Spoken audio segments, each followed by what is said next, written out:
सो हम एक दफ़ा क्विक रिवीजन करते हैं कि अगेन हमारे पास ईआईसी के टाइम के ऊपर क्या क्या चीज़ आ रही थी। ओके, ताकि एग्जैक्टली आपको थोड़ा सा बैकग्राउंड पता हो, ताकि अगेन हम मूव कर सकें to the next lecture.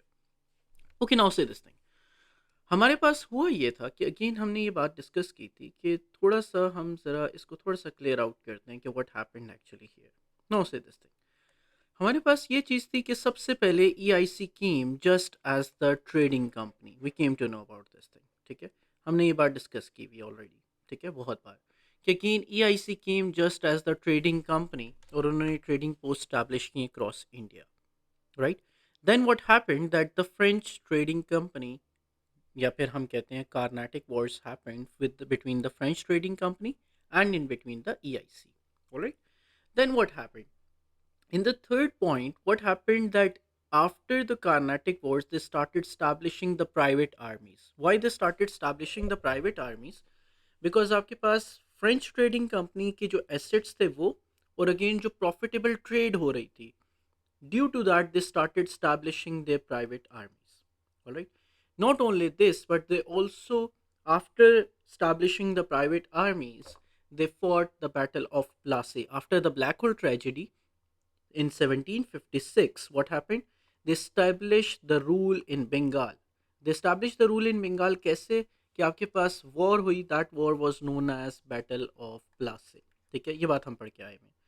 Then what happened in 1764, battle of Buxar happened. Battle of Buxar के बाद कौन सा एरिया आ गया इनके पास अब? Bihar and Odisha came under the rule of EIC. Now, अब आपके पास जो ईआईसी है, ईआईसी के पास बहुत सारे different states came under the rule of EIC. क्या क्या चीज़ें? Trading post, French company assets, Carnatic wars के बाद, then the rule of Bengal after battle of Plassey along with the private armies, then the rule of Bihar and the rule of Orissa also came under the rule of EIC. All right. So अब हमने इसके बाद एक और बात की, not only this, but in our last lecture on Friday we talked about that EIC also fought the wars against the state Mysore. ये मैसूर किसकी थी? Hyder Ali and his son Tipu Sultan. So after the third battle of Mysore और Anglo Mysore wars, Mysore, the whole state of Mysore also came under the rule of EIC. अब आप लोग देख रहे हो कि अगेन एक एक स्टेट करके, एक एक चीज करके, everything is coming under the control of EIC.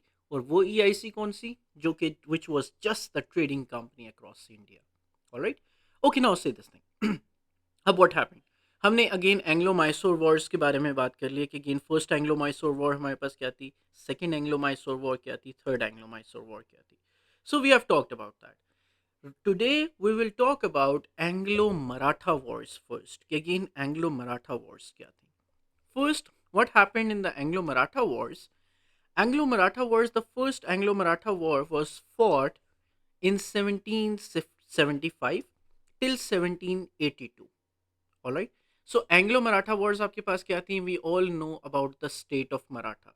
Alright, हम सबको पता है कि अगेन स्टेट ऑफ मराठास कौन सी थी, जिन्होंने चैलेंज किया किसको? औरंगजेब को। And Aurangzeb fought the wars with Marathas for almost 25 years. हम डिक्लाइन ऑफ मुगल एम्पायर में पढ़ के आए हैं कि again for almost 25 years Aurangzeb fought the Deccan wars against Marathas, लेकिन but still he could not win against the Marathas.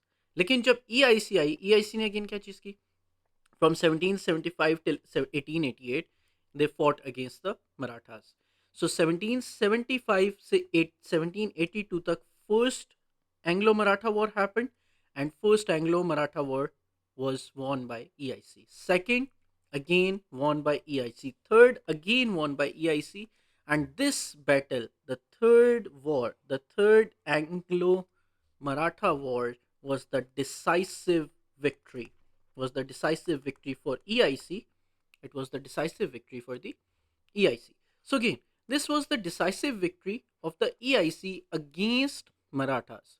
What happened after this? The whole state of Marathas also came under the rule of EIC. All right. So now say this thing again. आपके पास जो मराठास थे, मराठास की Wars हमें पता होनी चाहिए कि मराठास वर्सेस मुगल एम्पायर, जैसे औरंगजेब की थी, these were wars were known as Deccan wars. Alright, so again ये आपके पास ऑलमोस्ट 25 ईयर्स तक चली थी, right. Then what happened, Marathas versus Ahmad Shah Abdali. Ahmad Shah Abdali कौन थे? He was the Afghan ruler. You remember guys कि अगेन हमने डिक्लाइन ऑफ मुगल एम्पायर के अंदर पढ़ा था कि again Ahmad Shah Abdali came, he was the Afghani ruler who came towards India, and he captured Kabul, he captured Peshawar, he captured Lahore, he captured the part of Kashmir as well. So again, one of the reason for the decline of Mughal Empire, Ahmad Shah Abdali also fought against Marathas, all right, at the Battle of Panipat. ये वाली जो battle है इसको हम कहते हैं battle of Panipat. Okay, battle of Panipat, all right. और आपके पास जो मराठास के साथ मुगल एम्पायर की वॉर हुई, these wars are known as Deccan wars. Everyone must write this thing कि अगेन ये वाली वॉर्स जो आपके पास है डेक्कन वॉर्स है. और आपके पास जो मराठास वर्सेस अहमद शाह अब्दाली है, this is known as the battle of Panipat. Remember this thing, these things are not written in the notes. So remember this thing कि again always make the lectures during, again जब भी lecture हो रहा हो so लाजमी make the lecture notes, alright. So देखो अब everyone, अब हमारे पास मराठास और मुगल एम्पायर के साथ 25 ईयर्स की वॉर्स हुई, and these wars were known as the Deccan wars. Sir repeat please. Okay okay Rafay, मैं एक दफ़ा दोबारा से ये रिपीट कर देता हूँ. देखो, जो मराठास थे, मराठास की वॉर्स जो हमें हिस्ट्री के अंदर अपने IGCSE ओ लेवल सिलेबस के अंदर पता होनी चाहिए. दीज वॉर्स वर, ये हमारे पास 4 वॉर्स. कौन कौन सी? First war Marathas versus Mughal empire, second Marathas versus Ahmad Shah Abdali, then third one Marathas versus EIC, and the fourth one Marathas versus Mysore. All right, now see this thing. अब हमारे पास क्या चीज़ हो रही है, देखो. Marathas versus Ahmad Shah, Marathas versus Mughal empire जो है, इन वॉर्स को हम कहते हैं Rafay Deccan wars. All right, ये बात हम डिक्लाइन ऑफ मुगल एम्पायर के अंदर भी पढ़ के आ चुके हैं, that Aurangzeb fought the wars with Marathas और the Deccan wars, prolonged wars जिनको हमने कहा था, for almost 25 years, जिसकी वजह से मुगल एम्पायर की ट्रेजरी वीक हुई, which became one of the reason for the decline of Mughal Empire. All right, so Mughal Empire की सिर्फ ट्रेजरी वीक नहीं हुई, बल्कि also the military also became weak of the Mughal Empire. So again, these wars were known as Deccan wars. Then Marathas के साथ जो अहमद शाह अब्दाली की war हुई, दैट बैटल और war is actually known as battle of Panipat. Alright, so अब अहमद शाह अब्दाली कौन थे? Ahmad Shah Abdali was the, he was an Afghan ruler. So again, who came to India during the time of decline of Mughal Empire, and he captured most of the areas of Kabul, Peshawar, Lahore, and most of the part of Kashmir. All right. So Ahmad Shah Abdali also fought against Marathas. अच्छा, हमारे पास ना एक topic है, there is a topic known as religious thinkers. Alright, religious thinkers के अंदर हमारे पास जो फर्स्ट रिलीजियस थिंकर आते हैं, शाह वलीउल्लाह. ऑलराइट, शाह वलीउल्लाह ने जब ये देखा कि अगेन जो मुगल एम्पायर है वो डिक्लाइन की तरफ जा रही है, तो शाह वलीउल्लाह ने एक लेटर लिखा था, किसको? अहमद शाह अब्दाली को. कि अगेन शाह वलीउल्लाह ने किया ये कि अगेन ये उनका one of the most influential work है शाह वलीउल्लाह का, कि उन्होंने क्या चीज़ की, एक लेटर लिखा, किसको? अहमद शाह अब्दाली को, कि again Marathas are giving pain और are prolonging the wars against Mughal empire, और मुगल एम्पायर वीक हो रही है. तो अगेन क्या करे अहमद शाह अब्दाली? अगेन इंडिया आए और अगेन किसको डिफीट करें? मराठास को डिफीट करें. So therefore the battle of Panipat happened. Battle of Panipat क्या थी? It happened in 1761. It happened in 1761. Remember this thing. It happened in 1761 against Marathas and Ahmad Shah Abdali. Alright. So therefore, in the Battle of Panipat, what happened? Marathas and Ahmad Shah Abdali, they fought the war. And again, Ahmad Shah Abdali, Afghan ruler, they defeated the Marathas. Marathas को Ahmad Shah Abdali ने defeat किया. Remember this thing. Marathas lost this war, the battle of Panipat. So they lost the battle of Panipat. Marathas lost the battle of Panipat. Now what happened? अब हम ये जो Anglo Maratha Wars की बात कर रहे हैं, दीज एंग्लो मराठा वॉर्स आपके पास क्या थी? दीज एंग्लो मराठा वॉर्स ये आपके पास थी between the Marathas and between the EIC. Alright, so आपके पास ये मराठास और EIC के दरमियान में है, thus known as Anglo Maratha wars. अब जो पहली एंग्लो मराठा वॉर हुई वो कब हुई? 1775 से लेके 1782 तक. Alright, second Anglo Maratha war happened between 1803 से लेके 1805 तक. Third Anglo Maratha war happened between 1817 से लेके 1818 तक, alright. And this time at 1818 what happened, it was the decisive victory that what happened that all the areas under the Marathan rule, all the areas of Marathas, it came under the rule of what? It came under the rule of EIC. All right, everyone. Now see this thing. हम एक दफ़ा ज़रा दोबारा अब ऊपर जाते हैं और हम अपनी जो चीज़ों के अंदर EIC के पास अब क्या क्या चीज़ें हैं वो हम ऐड करते हैं कि EIC के पास अब क्या क्या आ गया। नाउ सी दिस थिंग, हमारे पास अब EIC के पास ट्रेडिंग पोस्ट कंपनीज भी हैं, ट्रेडिंग पोस्ट भी हैं अक्रॉस इंडिया। फ्रेंच कंपनी के एसेट्स भी आ गए थे। Then what happened, private armies भी स्टैब्लिश कर ली। आपके पास रूल ऑफ बंगाल भी आ गया, Bihar and Odisha also came under their rule, and now Mysore also came under the rule of EIC. And then what happened in 1818, 1818 के अंदर by 1818 जो मराठास का रूल था, जो मराठास के एरियाज थे, they also came now under the rule of EIC. All right, everyone. So again, this is actually known as हमारे पास Anglo Maratha Wars. Anglo Maratha Wars comprised of how many battles? 3 battles. कौन कौन सी? First, second and third. First क्या थी?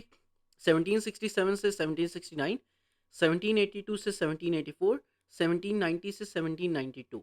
Alright, sorry, these were the Anglo Mysore wars. हम बात कर रहे थे एंग्लो मराठा वॉर्स की। Anglo Maratha Wars they happened from 1775 till 1782, 1803 से 1805, 1817 से 1818। और अगेन हर आपके पास बैटल के बाद again EIC won these battles. All right. So therefore, after the third Anglo-Maratha wars, third Anglo-Maratha war के बाद again it was the decisive victory, and the all areas of Marathas they came under the rule of now EIC in 1818. All right. So now say this thing. अब EIC became very much powerful. All right. So अब हुआ ये कि एक और area रह गया that is known as, जो कि अंडर था पंजाब, पंजाब एंड सिंध का एरिया। सिर्फ ये दो मेन एरियाज थे जो कि अब EIC के रूल के अंडर नहीं थे। Alright, so that thing is actually known as annexation of Punjab and annexation of Sindh. Now give the heading annexation of Punjab. जी जी। हम्म। नहीं नहीं नहीं नहीं, जो मैसूर है ना, मैसूर तो आपका टीपू सुल्तान और हैदर अली के अगेंस्ट था। ये मैं आपको दिखाता हूँ, देखो हमने डिस्कस किया था। देखो देखो, नहीं नहीं नहीं, एंग्लो आप कहते हो, देखो एंग्लो आप कहते हो EIC को, ओके, एंग्लो आप कहते हो इंग्लिशमैन को, okay. Therefore Englishman versus Mysore. दूसरी आपके पास कौन सी है? Englishman versus Marathas. ऑलराइट, दोनों की सेपरेट सेपरेट है आपके पास। यू गेटिंग माय पॉइंट और not? Alright, okay Rafe. Okay, now say this thing. Now, annexation of Punjab and annexation of Sindh. We are talking about now annexation of Punjab and the annexation of Sindh. कि annexation Punjab and Sindh कैसे under आया किसके? EIC के. So let's talk about Punjab first. All right. Now, at this time, almost 1800 के mid तक, almost हम कह सकते हैं कि हमारे पास जो 1800 का स्टार्ट था, या फिर हम कहते हैं 18, आपके पास 1835 या 45 तक, 1845 तक, until 1845, until 1845, ये जो पंजाब का एरिया था, दिस वाज अंडर 6। ये किसके अंडर था हमारे पास? It was under 6। ऑलराइट, और मेनली यहाँ के लीडर कौन थे? The leader name was Ranjit Singh. हमारे पास एक 4 मार्क का क्वेश्चन आता है that who was Ranjit Singh. So again it was under the, जो सिख एम्पायर थे, it was under the rule of Ranjit Singh. Alright, so Ranjit Singh या Maharaja Ranjit Singh, his full name was Maharaja Ranjit Singh. Now right this thing down on your notebooks कि again हमारे पास first annexation of Punjab and Sindh, and Punjab until 1845, आपके पास किसके किसके आपके पास कौन सी empire थी वहाँ पे? सिख एम्पायर, इसको हम कहते हैं this was actually our Sikh empire, and this Sikh empire was under the rule of Maharaja Ranjit Singh. Okay. Now what happened, अब 1845 तक Maharaja Ranjit Singh how he actually lived. हालांकि आपके पास जो ईआईसी का हम अगर हम टाइम पीरियड देखें तो मराठास के साथ वॉर कर रहे हैं 1775 से लेके 1818 तक. ठीक है. उसी टाइम के ऊपर वो किसके साथ वॉर कर रहे थे? They were also fighting against Mysore, against Hyder Ali. कब से कब तक? 1767 से लेके 1799 तक. सो व्हाट हैपेंड हियर, अब आपके पास क्या हुआ? क्यों उन्होंने रंजीत सिंह को या फिर सिक्स को 1845 तक रहने दिया? सो अगेन लेट्स टॉक अबाउट कि उन्होंने एनेक्स पंजाब को एनेक्स कैसे किया. ठीक है. और अगेन 1845 तक why they did not invaded Punjab. Let's talk about this thing now. So हम सबसे पहले बात करते हैं, everyone must have written this thing down. So again let's talk about this thing कि फर्स्ट थिंग हमारे पास पंजाब में what happened, the wars happened known as, इन वॉर्स को हम कहते हैं Anglo Sikh wars. These wars are known as Anglo Sikh wars. Okay. So now Anglo Sikh Wars हमारे पास एग्जैक्टली क्या थी? अब Anglo Sikh Wars they happened in between EIC, alright, versus कौन सी वाली? Versus six. ऑलराइट. अब ये सिक्स ईआईसी जिनको हम एंग्लो कह रहे हैं and again six who came जिनकी सिख एम्पायर है, और ये मेनली एरिया कौन सा है? The main area is Punjab. Alright. Now से this thing again after Anglo Sikh wars आपके पास the whole Punjab this whole Punjab came under the rule of EIC. All right. Now say this thing. अब हम बात करते हैं. So EIC versus six. अब क्या हुआ? सिक्स को कौन आपके पास इस टाइम के ऊपर लीड कर रहा था? रंजीत सिंह पहले कर रहे थे.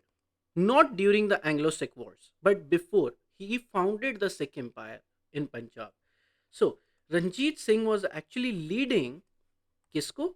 सिख एम्पायर को until 1845. Until 1845. So what happened in 1845? Now say this thing. सबसे पहले हुआ ये, in the first thing, remember this thing, कि he maintained the policy, Ranjit Singh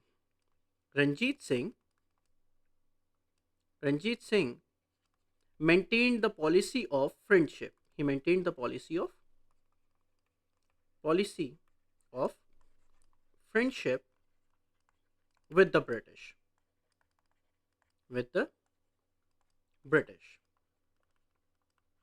All right, everyone. So what happened? He signed a treaty British के साथ शुरू के अंदर अगेन until 1845. क्यों उनको लेट गो किया गया? किस चीज़ से? कि अगेन वॉर्स मैसूर के साथ भी हो रही हैं, मराठास के साथ वॉर भी हो रही है, बंगाल, बिहार, उड़ीसा सबके साथ वॉर्स हो रही हैं. लेकिन again why they let Ranjit Singh run the empire? Because again Ranjit Singh maintained the policy of friendship किसके साथ? With the British. So क्या चीज़ की? He signed a treaty. So again let's talk about it. He signed a treaty with whom? With the British, and this treaty was known as Treaty of Amritsar. Treaty of Amritsar in 1809. So this treaty was known as Treaty of Amritsar.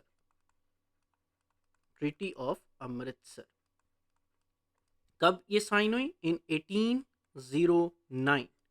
So he signed this treaty of friendship with the British in 1809. लेकिन रंजीत सिंह ने साथ साथ again सिर्फ ये नहीं किया that he became the puppet ruler. He never became the puppet ruler of the British. जब 1809 में ट्रीटी ऑफ अमृतसर साइन कर ली ब्रिटिश के साथ, so now he was safe. किसके साथ? के अगेन अब कोई वॉर नहीं होगी ब्रिटिश के साथ. ऑलराइट. सो अब क्या हुआ? What he did along with 1809 के अंदर what he did. So again Ranjit Singh क्या कर रहे हैं? Ranjit Singh In 1809 he signed the treaty, किसके साथ? ब्रिटिश के साथ. So treaty of friendship sign कर लिया, treaty of अमृतसर भी हम कहते हैं, with the British, all right, with EIC of friendship. So again, अब क्या चीज़ की कि again along with these period after 1809, what he did after 1809, he started he started establishing his military. He started strengthening his empire. So he started to build up his military forces. He started to build up his military military forces because Ranjit Singh knew कि again AIC के साथ treaty तो sign कर ली है, but again Ranjit Singh had no hopes from the EIC कि again EIC बाद में again Punjab को annex ना कर ले. So again, therefore, after signing the treaty, what he did, he started to build up the military forces. All right, in Punjab. All right. So again, now say this thing. अब हमारे पास क्या हुआ? He not only built up his military forces, but he hired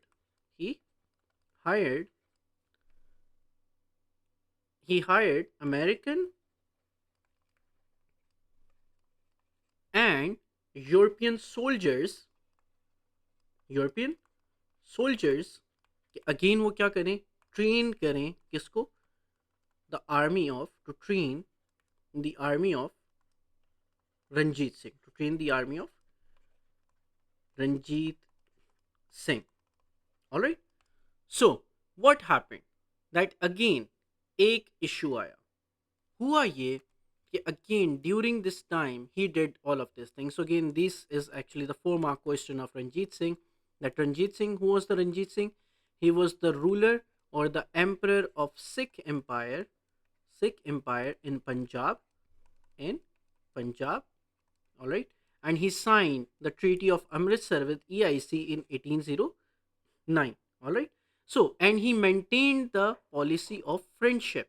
कैसे? That he signed the Treaty of Amritsar with EIC.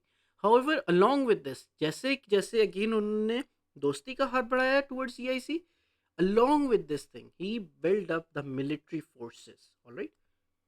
कैसे? That he hired American and European soldiers to train the army of the Ranjit Singh. All right. Now say this thing. अब issue क्या आया? Issue ये हुआ that treaty sign की हुई है British ने कि अगेन हमारी पंजाब के साथ क्या है, फ्रेंडशिप है. ऑलराइट. लेकिन इशू क्या हुआ? In 1839 Ranjit Singh died. So when Ranjit Singh died in 1839, अब यहाँ पे इशू क्या हुआ?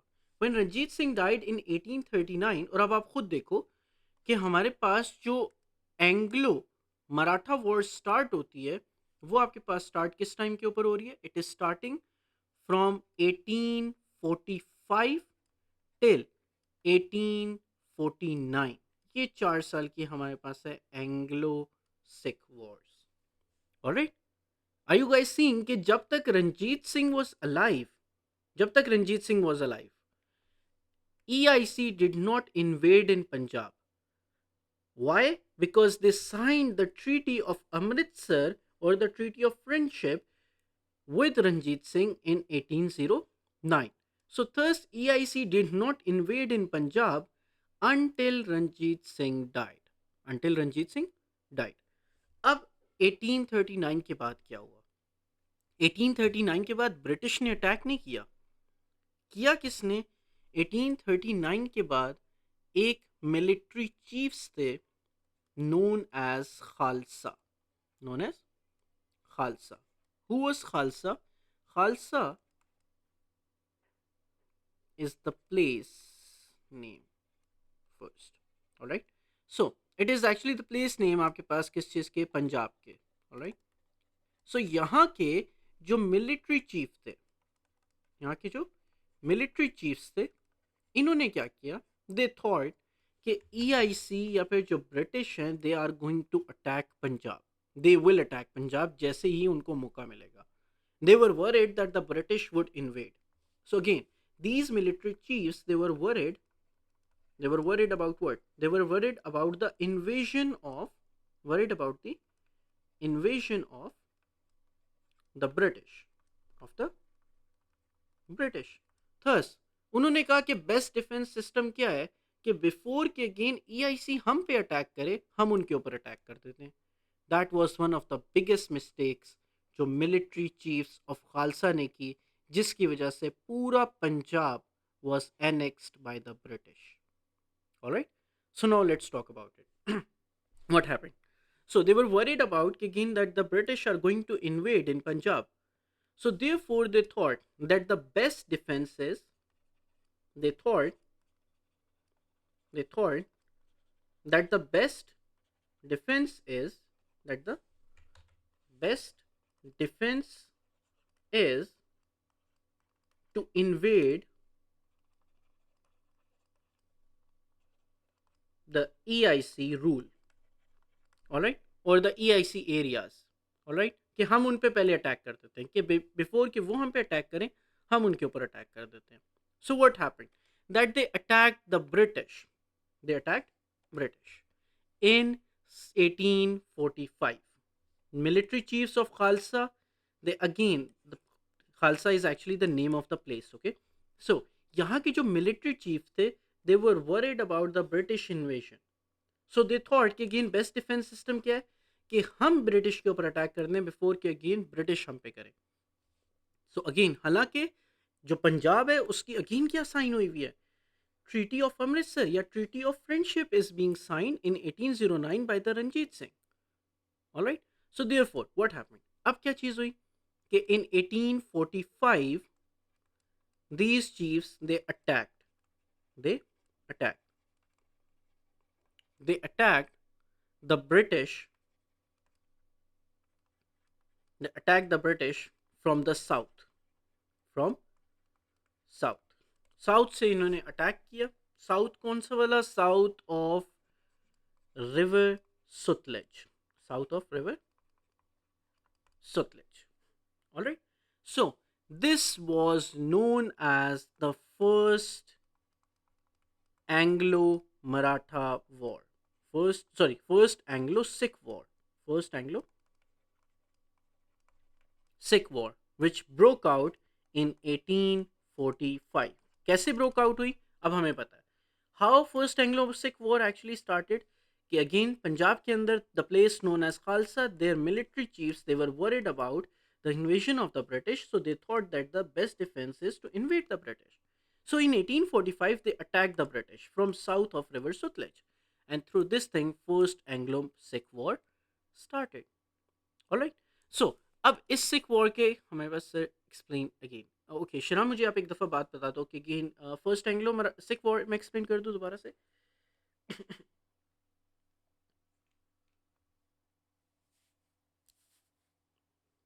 शरा, कौन सा वाला आप पार्ट कह रहे हो कि अगेन मैं एक्सप्लेन कर दूँ? मैं इसको सारा एक्सप्लेन कर देता हूँ. देखो देखो कि अगेन आपके पास पंजाब का एरिया था नोन एज खालसा. ठीक है. अब खालसा के जो आपके पास मिलिट्री चीफ्स थे, these military chiefs they were worried about the invasion of the British. ठीक है. ये after the death of Ranjit Singh की बात है कि again Ranjit Singh died in 1839. Alright. अब हम उसके बाद की बात कर रहे हैं कि after the death of Ranjit Singh, after the death of Ranjit Singh what happened कि again the place name known as Khalsa, their military chiefs they were worried about the invasion of the British. Alright. So they thought that the best defence system is कि again हम invade करते हैं कहाँ पे? EIC की तरफ. Alright. या फिर हम इन्वेड करते हैं ब्रिटिश के ऊपर. ठीक है. So again they did the same thing कि अगेन इन 1845 उन्होंने ये मिस्टेक की जो मिलिट्री चीफ्स थे कि उन्होंने अटैक किया ब्रिटिश के ऊपर from the south of river Sutlej, and this was known as the first Anglo-Sikh War. That's how the first Anglo-Sikh War started. All right. So अब इसके अंदर हुआ क्या? अब इसके अंदर हुआ ये कि the Sikhs were defeated. Sikhs were defeated. They were defeated. All right. So what happened? Those Sikhs were defeated, लेकिन ब्रिटिश ने अलाउ कर दिया दुलीप सिंह को. किसको किसको अलाउ कर दिया? They allowed a person known as Duleep Singh. Duleep Singh to rule. To rule. कि वो क्या कर सकते हैं? रूल कर सकते हैं किसको? पंजाब को. ऑलराइट. दे डिफीटेड, जो EIC है उन्होंने डिफीट किया सिक्स को, लेकिन उसके बाद भी अलाउ कर दिया दुलीप सिंह को कि अगेन वो रूल करें किसके ऊपर, पंजाब के ऊपर वो रूल कर सकते हैं। ऑलराइट। अच्छा, किसके बाद जब फर्स्ट एंग्लो सिख वॉर हुई और अगेन ये जो परमिशन दी गई दुलीप सिंह को, इस ट्रीटी को हम कहते हैं treaty of Lahore. This treaty is known as what, treaty of Lahore. Treaty of Lahore कब साइन हुई, इन 1846, जब एंग्लो फर्स्ट सिख वॉर हमने बात की हुई है। अगेन एंग्लो सिख वॉर जो आपके पास जो फर्स्ट एंग्लो सिख वॉर है, it started in 1845 and it ended in 1846. All right. So this was known as the First Anglo-Sikh War. So the First Anglo-Sikh War, it broke out in 1845 and it ended in 1846. And therefore the Sikhs were defeated in the first battle. And again, still result क्या बना, result क्या निकला कि again EIC ने allow कर दिया दुलीप सिंह को कि अगेन वो रूल कर सकता है पंजाब को। ऑलराइट। एंड इस ट्रीटी को हम कहते हैं treaty of Lahore in 1846। Alright. Now से दिस थिंग, अब व्हाट हैपेंड कि अगेन अब क्या चीज़ हुई कि दो एक दफ़ा लेसन लर्न हो गया था, एक दफ़ा हो जाना चाहिए था ना, कि अगेन सिक्स को जब पता चल गया था regarding the powers of the British, तो उनको अगेन क्या चीज़ नहीं करनी चाहिए थी, not to fight against the British. Alright. However what they did, second second Anglo-Sikh War started. Second Anglo-Sikh War started.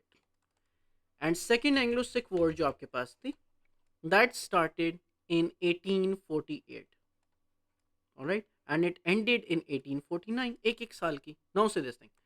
हालांकि अभी 1846 के अंदर six were defeated and again the Treaty of Lahore was signed. लेकिन still in 1848 क्या चीज़ की गई, six ने अगेन अटैक किया किसके ऊपर, EIC के ऊपर और ब्रिटिश के ऊपर। Alright. So therefore second Anglo Sikh war started. Alright. Sir Sikh attacked EIC from south. Yes yes Hiram, exactly आप सही कह रहे हो कि इन द फर्स्ट आपके पास Anglo Sikh war the Sikhs they attacked, हाँ ना, देखो हमने यही बात हमने लिखी है कि they attack the British from south of the river Sutlej. Alright. So again अब और फर्स्ट एंग्लो सिख वॉर जब इन्होंने अटैक किया और अगेन हार गए, अब एक दफ़ा लेसन लर्न कर लेना चाहिए था, लेकिन still what they did in 1848 दोबारा क्या चीज़ की गई, सिक्स ने दोबारा अटैक किया किसके ऊपर, EIC के ऊपर। And what happened now in the second Anglo Sikh war, what happened? It again was fought between the Sikh Empire and in between the EIC. Alright? And दोबारा क्या हुआ? दोबारा same result, that Sikhs were defeated दोबारा से। Alright? So Sikhs को दोबारा defeat कर दिया गया। Alright? लेकिन इस टाइम के ऊपर क्या हुआ? इस बार ब्रिटिश ने कोई ट्रीटी ऑफ लाहौर जैसी ट्रीटी साइन नहीं की और उन्होंने ना ही किसी रूलर को अलाउ किया कि अगेन वो रूल कर सकें। So what they did, they actually, next thing what they did, they annexed Anglo or EIC, they annexed या British, now they annexed दो चीज़ें, दो main provinces, Punjab and NWFP, उन्होंने इसको क्या कर लिया, एनेक्स कर लिया और again they took it under their control in कब, in 1849। Alright. This was what this was the end of Sikh empire कहाँ पे, in India. Alright. So again in the subcontinent या फिर in India, this was the end of the Sikh Empire. Alright. So again, remember this thing. Again, two Anglo-Sikh wars happened. तीन नहीं है. Just there are only two Anglo-Sikh wars. Alright. In the first Anglo-Sikh wars, what happened? Again, the Sikhs, जो आपके पास खालसा के military chiefs थे, they were worried कि again British would invade them. Alright. So इस thought के ऊपर उन्होंने invade कर दिया EIC या British के ऊपर. Alright. So अब आपके पास क्या हुआ, इन 1845 they attack the British from the south of river Sutlej. Alright, इनको ये था कि अगेन ब्रिटिश इनके ऊपर अटैक करेंगे and the best system is के बेस्ट मैकेनिज्म या डिफेंस सिस्टम इज कि हम उन पे अटैक करते हैं। This was one of their biggest mistake, जिसकी वजह से इनसे not only Punjab but some areas of NWFP जो भी इनके अंडर आते थे वो भी ले लिए गए। सो 1845 में what happened, they attack the British from the south of river Sutlej and first Anglo Sikh war started and after a year जब बैटल चली, six were defeated. Alright, and they allowed after defeating the six, EIC ने allow कर दिया कि ठीक है, दिलीप सिंह को appoint कर दिया that he can actually rule the province of Punjab. However एक ट्रीटी साइन की, इस ट्रीटी को हम क्या कहते हैं, treaty of Lahore of 1846। Alright, now what happened, अब एक दफा सबक नहीं सीखा गया। So again what happened, six again attacked EIC, कब, इन 1848। Alright, so what happened, six were defeated again in 1849, but EIC this time they did not give any leverage to the Sikhs. They annexed Punjab and NWFP in 1849. All right, and this was the end of the Sikh Empire in India. All right, everyone. Now say this thing. अब हम जल्दी से ज़रा वापस आते हैं किस चीज़ के ऊपर कि EIC के पास अब क्या क्या आ चुका है। Now say this thing. Along with the trading post across India, French trading company के assets after Carnatic Wars, along with the private armies due to the very profitable trade, along with the rule of Bengal due to the Battle of Plassey in 1757, along with the rule of Bihar and Orissa due to the Battle of Buxar in 1764, along with the rule of Mysore due to the Anglo-Mysore Wars, along with the rule of Marathas के areas after the Anglo-Maratha Wars, इसके साथ साथ अब EIC के पास क्या चीज़ है, to main provinces. इन दो मेन प्रोविंसेस कौन कौन से हैं ये आपके पास, Punjab and NWFP also came under the rule of EIC. Alright, और ये पंजाब एंड NWFP कैसे कैसे अंडर आया, after the Anglo Sikh wars, Anglo Sikh wars. Now you are guys are actually seeing, अब हमें वो वाला चैप्टर, नाउ से दिस थिंग, अब आप प्रोग्रेस देखो अपनी, देखो अब आपको एक्चुअली समझ आएगा कि वो EIC, वो ट्रेडिंग कंपनी, जो कि वो कंपनी जो सिर्फ ट्रेड करने आई थी, वो कैसे इतनी बड़ी कंपनी बन गई, या फिर वो कैसे it was able to actually expand its empire, कि सबसे पहले ट्रेडिंग पोस्ट स्टैब्लिश की, फिर फ्रेंच ट्रेडिंग कंपनी के साथ फाइटिंग की, फिर प्राइवेट आर्मीज इसके साथ स्टैब्लिश की, फिर बैटल ऑफ प्लासे हुई, फिर उसके बाद बैटल ऑफ बुक्सार हुई जिसमें बिहार और उड़ीसा आ गया, फिर उसके बाद एंग्लो मैसूर वॉर्स हुई, एंग्लो मैसूर वॉर्स के साथ मराठा वॉर्स हुई, मराठा वॉर्स के साथ एंग्लो सिख वॉर्स उसके बाद 1845 में स्टार्ट कर दी। So again first Punjab, NWFP, Maratha के एरियाज, मैसूर के areas, Bihar, Orissa, Bengal and French company के assets and private armies and trading posts, they all came under the rule of one trading company known as East India Company. All right everyone, okay, now say this thing, अब हम आते हैं ज़रा वापस अपने lecture की तरफ। Okay, this marked the end of the Sikh Empire in India.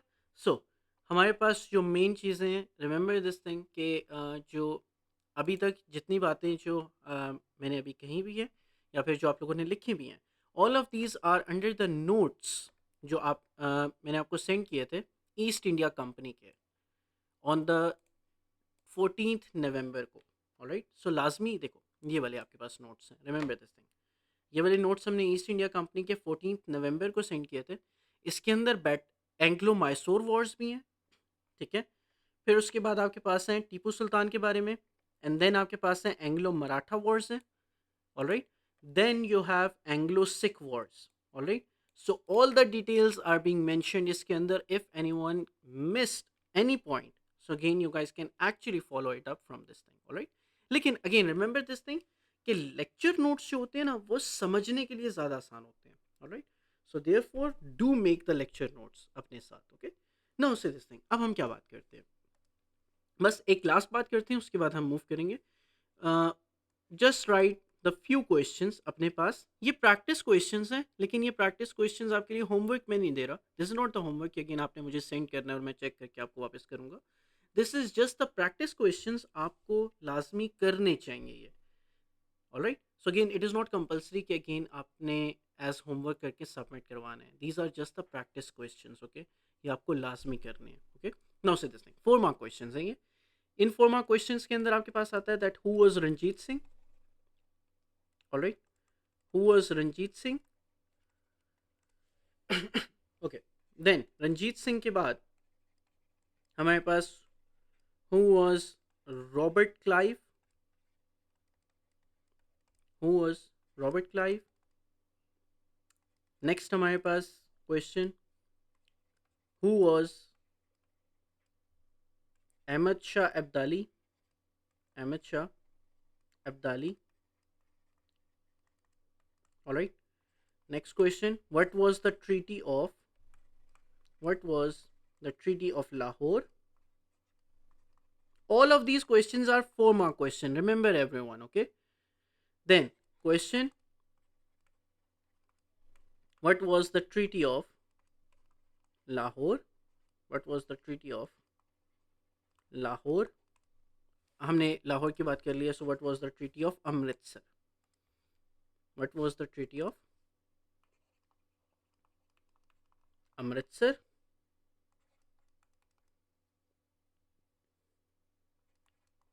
Describe the, now say this thing, describe the same question.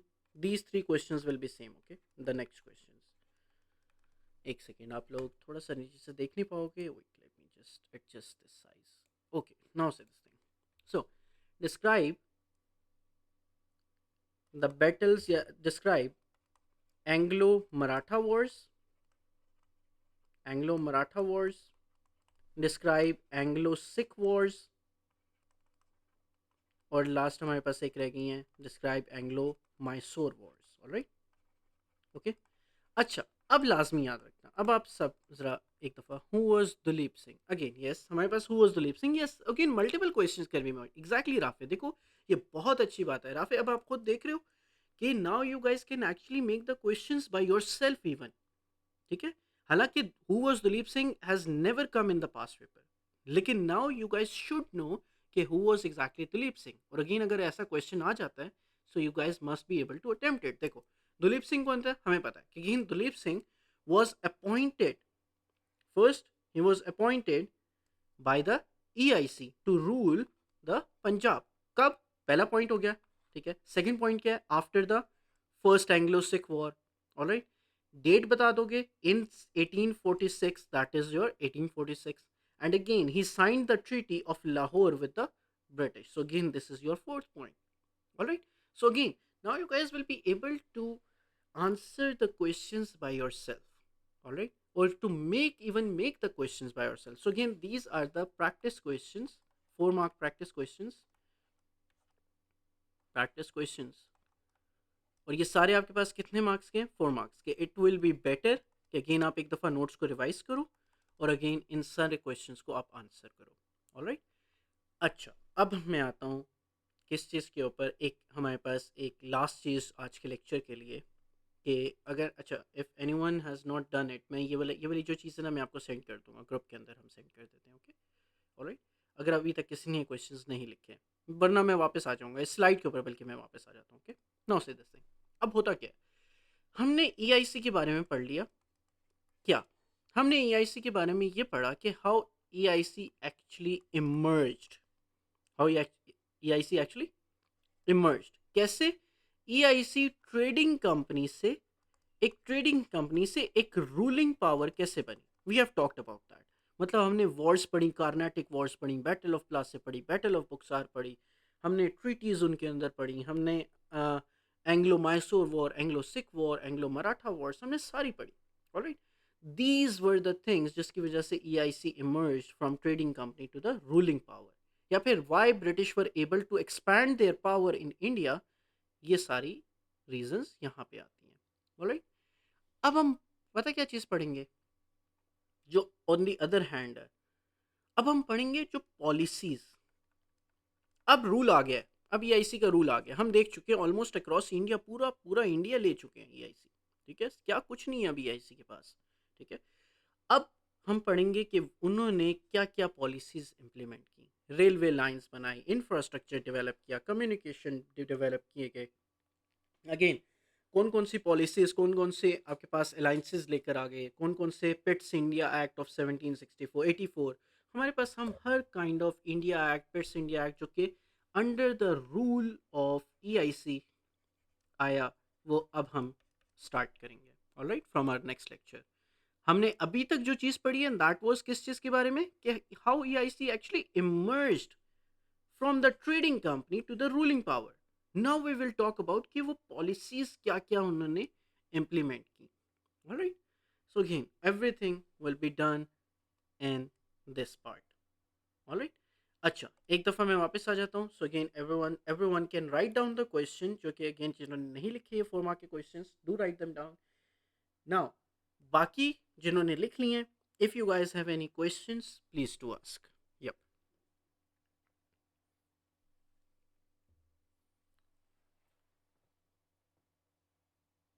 Rafe is saying okay. Usaid is saying no questions. All right. Zainab is also saying no questions. Varda is saying no questions. All right. Okay. Ikra, any question? Sir, can you explain who was exactly the lip sync? Yes, yes. हमारे पास हुसैन, हम एक दफ़ा ना इसको okay, Iqra is also satisfied. Okay, now see देखो हुसैन, हमारे पास क्या चीज़ है। First point, Duleep Singh, who was Duleep Singh? Duleep Singh was actually appointed by the British, all right, to rule Punjab. That is your first point, all right. ठीक है, second point was, the second point आपके पास क्या चीज होगी, he was appointed by the Duleep Singh to rule Punjab. That is your first point. Second point would be after the first Anglo-Mysore war. That is your second point, all right. Remember this thing, जो 4 mark का question होता है ना, वो again आपका point marking के ऊपर है। You will write down the again, आपने जितने एक्चुअल पॉइंट्स आप मेंशन करोगे, you will actually get the marks. Alright, so after the first Anglo Sikh war, आपके पास एंग्लो सिख वॉर का second point, in 1846 he signed the treaty of Lahore in 1840 जी। Sir can you provide the timeline of all these EIC wars? EIC wars की timeline मैं provide कर दूंगा exactly. Okay, now से this thing, देखो देखो Rafe, एक second पहले मैं ज़रा हुसैन का एक दफ़ा क्वेश्चन हम आंसर कर लें, फिर उसके बाद हम आते हैं। ओके हुसैन, देखो हमारे पास क्या चीज़ हुई। So again these were the 4 points. First point is that the British actually appointed the Duleep Singh over Punjab to rule. Second point आपके पास क्या था, कि again first Anglo Sikh war happened. Alright, then अब आपके पास क्या हुआ, 1846। 1846 के अंदर when first Anglo Sikh war ended, the Treaty of Lahore was signed between the Duleep Singh and in between the EIC. All right. So these are the 4 points of the Duleep Singh. All right. Okay, Rafi. Rafi is saying, sir, can you provide the timeline of these EIC wars? Yes, I can provide you the timeline of these wars. But again, एक दफ़ा notes को revise करोगे तो ये खुद ब खुद याद हो जाती है। इसके अंदर कोई डिफिकल्टी है ही नहीं। खुद देखो, मुझे एक बात बताओ, देखो हमने खुद देखा बैटल ऑफ प्लासी की याद हुई है राफे। बैटल ऑफ प्लासी क्या चीज़ थी, 1757 के अंदर हुई। बैटल ऑफ बुक्सार कब हुई आपके पास, 1764 के अंदर हुई। ठीक है, देन उसके बाद याद करो आपके पास क्या चीज़ थी, कार्नेटिक वॉर्स के बारे में याद होनी चाहिए, कार्नेटिक वॉर्स की डेट्स। साथ पहले कार्नेटिक वॉर्स की डेट्स याद करो, फिर बैटल ऑफ प्लासी की याद करो, फिर बैटल ऑफ बुक्सार की याद करो, फिर उसके बाद अब टाइम लाइन वाइज चलो, क्या करो, फिर उसके बाद माइसोर की याद करो, फिर मराठास की याद करो, फिर उसके बाद याद करो Anglo Sikh wars. Alright, so again इससे होगा क्या, टाइमलाइन मैं भी प्रोवाइड कर दूंगा, नो वरीज। लेकिन अगेन उससे क्या होगा कि अगेन अगर आप खुद करोगे या खुद अपने पास लिखोगे कि अच्छा यार यहाँ पे एंग्लो सिख वॉर हो रही है, यहाँ पे एंग्लो मराठा वॉर्स हो रही हैं, यहाँ पे आपके पास एंग्लो माइसोर वॉर्स हो रही हैं, you will be able to actually understand or comprehend these wars better. All right. Acha. Now, Ikra is saying that what was the status of EIC after these wars? Were the rulers or the government? Okay, now see this thing. Now see this thing. Mishra, हम ना जब policies के ऊपर आएंगे ना, policies के अंदर हम पढ़ेंगे। हमारे पास एक एक्ट्स थे, जैसे पिट्स इंडिया एक्ट आपके पास 1784 के अंदर आया। ऐसा नहीं था कि डायरेक्टली ईआईसी ने रूल स्टार्ट कर दिया। जब अगेन ब्रिटिश को यह पता चला कि ईआईसी के पास इतना सब कुछ आपके पास होना शुरू हो गया, all of these things are coming under the rule of EIC. तो अब ईआईसी जो थी वो क्या थी? It was just the trading company जो कि किसके अंडर काम कर रही थी? ब्रिटेन के अंदर काम कर रही थी, या फिर बाउंडेड थी ब्रिटेन लॉज के अकॉर्डिंगली, ठीक है। सो अगेन अब क्या चीज़ थी जो ब्रिटिश गवर्नमेंट थी ब्रिटेन में, what they did, they started to influence the EIC, ठीक है। जैसे गवर्नर जनरल्स को लगाना, ठीक है। जैसे अगेन आपके पास वॉइस रॉयस को अपॉइंट करना, ठीक है। सो अगेन अब आपके पास आहिस्ता आहिस्ता हम देखेंगे कि again according to the policies, ये तो अभी तक हमने वर्ड्स पढ़ी हैं, ठीक है। जो आप कह रहे हो ना गवर्नमेंट ऑफ इंडिया बन चुकी थी, या फिर ये सिर्फ रूलर्स रहे, या फिर उन्होंने पपेट रूलर्स ही रखे रहे, वो आपके पास कैसी थी कि ड्यूरिंग दीज वॉर्स दरमियान में, अगेन इन पॉलिसीज के दरमियान में जो ब्रिटेन की गवर्नमेंट है, ब्रिटेन की गवर्नमेंट, उन्होंने क्या करना शुरू कर दिया? इन्फ्लुएंस करना शुरू कर दिया किसको? The rule of EIC, alright, in between these wars, alright. So again therefore हम देखेंगे कि कौन कौन सी डेट्स के ऊपर they were able to make the rule, and कौन कौन सी डेट्स के ऊपर they just appointed the puppet rulers, alright. और वो सब कुछ हम पढ़ेंगे किस चीज के अंदर? In the policies of EIC, alright Iqra. All right. Okay. Yes. Anyone else? If anyone has any question, please do ask.